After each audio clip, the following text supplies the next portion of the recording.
हवाई चप्पल पहनने वाले हवा में उड़े, ये था नामुमकिन, जो अब हुआ है मुमकिन। साधारण लोग भी उड़ान योजना से अब प्लेन में सफर करने लगे हैं। इस देश की जो सुविधाएं अमीरों को प्राप्त हैं, वो मेरे देश के गरीब को भी मिलनी चाहिए।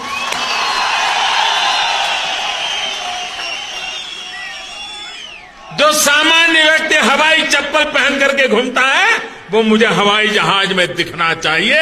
ये मेरा सपना है। गया जमाना जब बड़े लोग हवाई जहाज में बैठते थे, हेलीकॉप्टर में बैठते थे। विमान में कौन कौन नहीं बैठे, हाथ खड़े करके बताओ जो विमान में नहीं बैठे। और 1000 से कम में कौन बैठना चाहते, हाथ खड़े करो जो 1000 से कम में बैठना चाहते हैं। जो हाल है बस अड्डों का, वही तस्वीर आती है एयरपोर्ट से। चाय हो या समोसा, नहीं मिल रहा 500 रुपए के नोट से। रोज फ्लाइटें रद्द हो रही हैं धमकी बम विस्फोट से।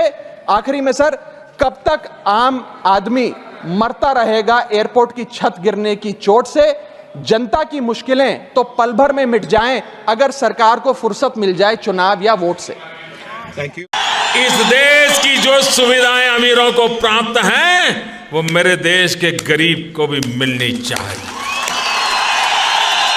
जो सामान्य व्यक्ति हवाई चप्पल पहन करके घूमता है, वो मुझे हवाई जहाज में दिखना चाहिए।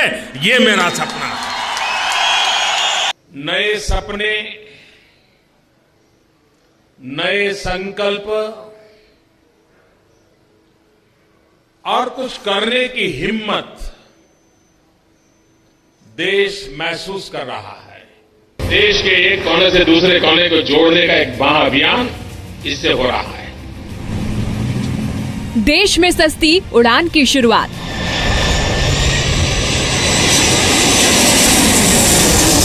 इसका जो उड़ान नाम है, वो उड़े आम नागरिक, उसमें से उड़ान शब्द बना है। भी काम किया है पूरे भारतवर्ष की, क्या कि पूरे वर्ल्ड के लिए जो एक बहुत बड़ी हस्ती है। परमात्मा ने इसको, हम इसको फरिश्ता बोल सकते हैं या तिरुमूर्ति बोल सकते हैं।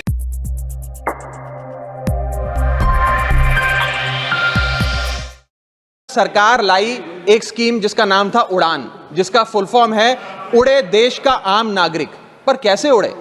ना फ्लाइट के उड़ने के ऑप्शन है, ना अफोर्डेबल टिकट है, ना फ्लाइट सही समय पर चलती है। तो कहां उड़े, कैसे उड़े? और सबसे बड़ी बात सर, जब से ये उड़ान स्कीम आई है, एक धारणा एविएशन सेक्टर में बनी हुई है कि जैसे ये स्कीम लागू हुई, 2 एयरलाइन बंद हो गई, जेट एयरवेज और गो एयर, और तीसरी स्पाइस जेट बंद होने की कगार पे खड़ी है।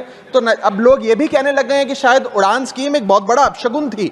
और इसी के चलते आज हमारा देश का आम नागरिक प्लेन से वापस ट्रेन पे जा रहा है।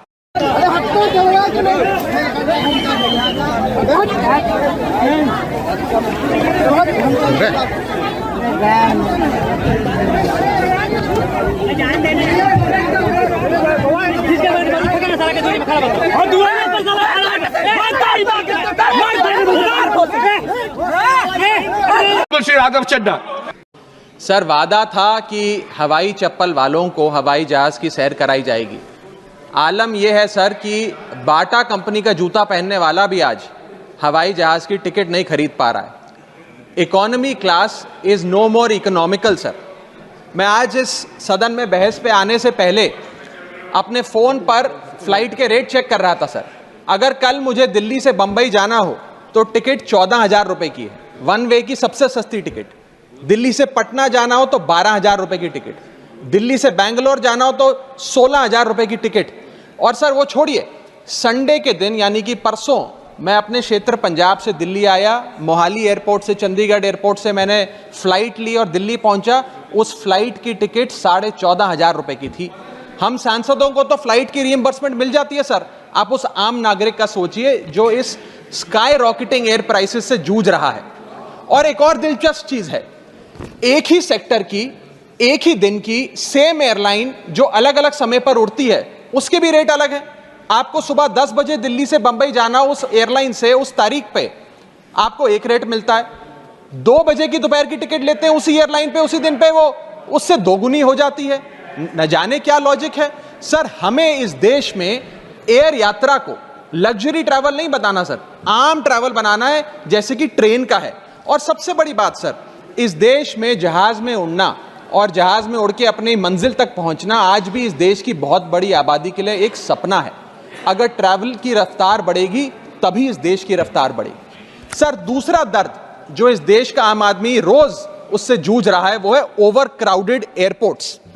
सर, आज हमारे देश के एयरपोर्ट्स बस अड्डे जैसे बन गए हैं। बस अड्डों से बदतर हालत, बदतर व्यवस्था देश के एयरपोर्ट्स पर है सर। टर्मिनल 1 चले जाइए दिल्ली के, टर्मिनल 2 चले जाइए दिल्ली के, आप हालात देखिए। सिक्योरिटी लाइन से लेकर चेक इन लाइन तक लोग लाइनों में खड़े हैं और लाइनों में खड़े हैं और उसके बाद उनकी फ्लाइट भी इस चक्कर में मिस हो जाती है। एक मुसाफिर सही समय पर फ्लाइट नहीं पकड़ पा रहा क्योंकि वो बेचारा चेक इन और सिक्योरिटी लाइन में ही फंसा रहता है। इतने ओवर क्राउडेड एयरपोर्ट्स आज हमारे देश के बन चुके हैं। सर, आज यात्री का तीसरा दर्द, Honorable members, please let the honorable members speak. Please. Sir, बोलने दीजिए। No, honorable members, please, honorable members. माननीय सदस्य, मेरा समय जा रहा है। Please let him speak. Sir, आज एयरपोर्ट्स पर खाना इतना महंगा है, बाजार के मुकाबले 2 गुना 3 गुना दाम है। एक साधारण सी पानी की बोतल जो 20 रुपए की बाजार में मिलती है वो एयरपोर्ट के भीतर जाकर फूड आउटलेट पर 100 रुपए की मिलती है। आज यात्री जो इंतजार कर रहे हैं अपनी फ्लाइट का, वो पानी पीकर पेट भर रहा है कि कहीं 250 रुपए की चाय और 350 रुपए का समोसा ना खरीदना पड़ जाए। बताइए सर, एक आम आदमी एयरपोर्ट पर अपने जहाज का इंतजार करते हुए क्या एक चाय नहीं पी सकता? क्या इस पर कोई रेगुलेशन नहीं होना चाहिए? क्या कोई अफोर्डेबल कैंटीन का मैकेनिज्म नहीं होना चाहिए? चौथा दर्द जो आज इस देश के आम यात्री को सर सहन करना पड़ रहा है वो है पुअर कनेक्टिविटी। आज इस देश के कई टूरिज्म स्पॉट्स पे, कई फेमस शहरों तक जहाज की यात्रा नहीं पहुंचती, फ्लाइट्स नहीं पहुंचती, एयरपोर्ट नहीं पहुंचती। कई शहर, अधिकतर शहर ऐसे हैं जहां पर एयरपोर्ट्स नहीं हैं। इंसान को जहाज लेकर, जहाज से उतरकर कई घंटों का बस का और गाड़ी का सफर तय कर अपनी मंजिल पे पहुंचना पड़ता है सर। सरकार ने कहा कि मालदीव्स मत जाओ, लक्षद्वीप जाओ छुट्टी मनाने। मैं आपको आज का रेट बता रहा हूं सर, अगर आज मुझे दिल्ली से मालदीव जाना हो तो 17,000 रुपए की फ्लाइट है, लेकिन दिल्ली से लक्षद्वीप जाना हो तो 25,000 रुपए की फ्लाइट है सर। तो बताइए हम मालदीव जाएं कि लक्षद्वीप जाएं? सर, चौथा दर्द जो आज पांचवा दर्द जो आज एक आम यात्री को महसूस करना पड़ रहा है वो है sir flight cancellation and delays. Sir, एक आम नागरिक अपनी मंजिल पे, अपनी डेस्टिनेशन पे पहुंचने के लिए, जल्द पहुंचने के लिए कभी कभार ट्रेन यात्रा या बस या गाड़ी की यात्रा नहीं करता, वो महंगी टिकट खरीदता है। महंगी टिकट खरीद के अपनी मंजिल पे समय पे पहुंचना चाहता है। और कुछ ऐसे भी लोग हैं जो आर्थिक तौर पे सक्षम नहीं हैं, लेकिन आपातकालीन परिस्थितियों में, इमरजेंसी सिचुएशन में वो भी महंगी जहाज की टिकट खरीदकर जहाज की यात्रा करना चाहते हैं, अपनी मंजिल पे पहुंचना चाहते हैं। लेकिन क्या वो अपनी मंजिल पे समय पर पहुंच जा रहे हैं? निर्धारित समय से 3 से 4 घंटे लेट आज जहाज चलते हैं और खास तौर पे छोटे शहरों के जो एयरपोर्ट्स हैं वहां पर तो मैक्सिमम डिलेज देखे गए हैं सर। 1 केजी अगर एक्सेस बैगेज हो जाए तो फ्लाइट आपसे हजारों रुपए का किराया वसूलती है, लेकिन कई घंटों के डिले के लिए क्या फ्लाइट हमें कॉम्पनसेट करती है? मैं आज माननीय मंत्री जी को कहना चाहूंगा कि कुछ ऐसा मैकेनिज्म बनाए कि हर घंटे के फ्लाइट के डिले के लिए एयरलाइन आम यात्री को कॉम्पनसेट करे, उसकी जेब में पैसा डाले।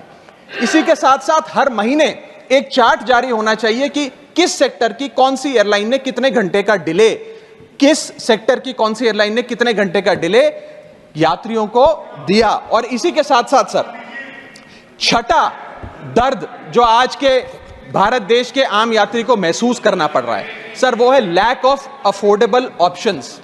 जो अभी मेरे साथी भी बात कर रहे थे कि इस देश में 90% एयर ट्रैवल 2 एयरलाइंस के पास है, 90% मार्केट शेयर 2 एयरलाइंस के पास है।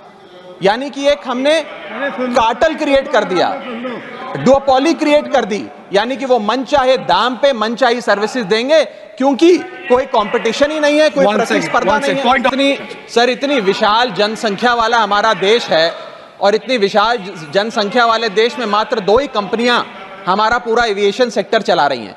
सर, मेरा 7वां दर्द बैगेज चार्जेस और बैगेज डिलेज। सर, अगर आपका 1 केजी बैगेज ओवरवेट हो जाए तो हजारों रुपए एयरलाइन आपसे एक्सेस बैगेज के चार्जेस वसूल लेती है। यहां तक कि कुछ लोग अब अपना सामान एयरपोर्ट पर फेंक के चले जाते हैं, बिकॉज उनके सामान में पड़ी वस्तुएं इतनी महंगी नहीं है जितना बैगेज चार्जेस एयरलाइन ले लेती हैं। और बैगेज के डिलेज देखिए सर, लंबा आपको इंतजार बैगेज बेल्ट पे करना पड़ता है कि कब हमारा बैग आएगा। जब स्क्रीन पर देखते हैं तो स्क्रीन पर लिखा आता है बैगेज ऑन बेल्ट, लेकिन बैगेज ऑन बेल्ट नहीं होता, सिर्फ 2-3 बिजनेस क्लास पैसेंजर्स का बैग आता है और न जाने कितने मिनट एक आम नागरिक को इंतजार करना पड़ता है। इस एक्सेस डिले के लिए या इसको एक स्टैंडर्डाइज करने के लिए कोई प्रोसीजर सरकार को बनाना चाहिए। सर मेरा आठवां दर्द मैं समाप्त कर रहा हूं सर, आठवां दर्द, heavy car parking charges eight airport. Sir आज आप एयरपोर्ट्स पर पार्किंग का ठेका किसी एक कंपनी को दे देते हैं और वो मनचाहे दाम वसूलती है। खास तौर पे छोटे एयरपोर्ट्स पे 200-250 रुपए प्रति घंटे की कार पार्किंग चार्जेस देनी पड़ते हैं।